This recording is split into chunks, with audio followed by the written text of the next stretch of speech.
But turn-based naval combat, that's always been a tricky one. It'll be interesting to see what you guys come up with. I mean, just in my opinion, turn-based naval combat is extremely hard to get right because it doesn't. I don't know. I've seen it implemented many times, and I rarely find it implemented well. it's it's just really tough. Yeah, I totally agree with you. But that's why it's interesting. It's like another challenge, and it will be much easier to try to solve this challenge when the game itself is released. I don't need to worry about a lot of other things. But you are totally right. And one of the reasons is because terrain is very boring. Like, you cannot come up with a lot like shallow sea, deep sea, maybe some small islands, skerries, whatever, but that's it. What else can you do? So, what I think about it is that when your terrain is not very inspiring, you need to make units themselves more sophisticated, give them more parameters, more traits, more everything. That's like, well, it's a pretty trivial idea, right? But we shall see. We shall see what happens because there are several games out there in this subgenre which do naval stuff, and like you say, I don't think any of them was like 100% successful, but um, I think it can be done to a degree, right?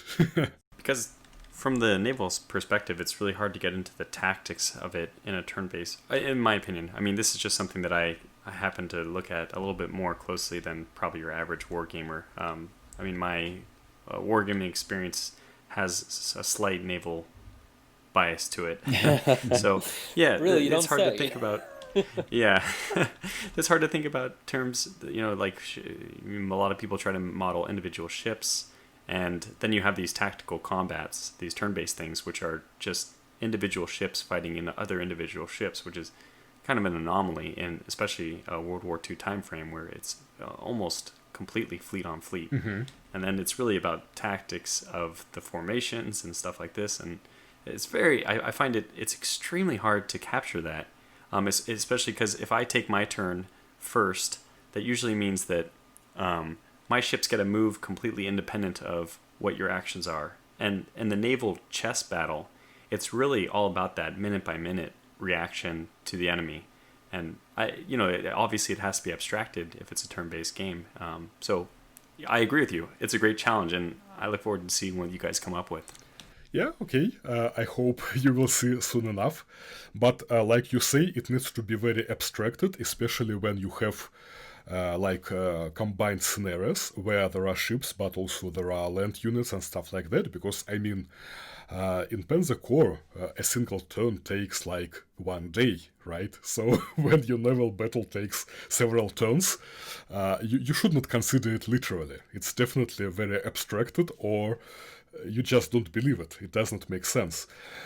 So definitely players will need some, I don't know, suspension of disbelief to enjoy it, but Yeah. still I think there is room to make it interesting tactically in terms of like pure gameplay value.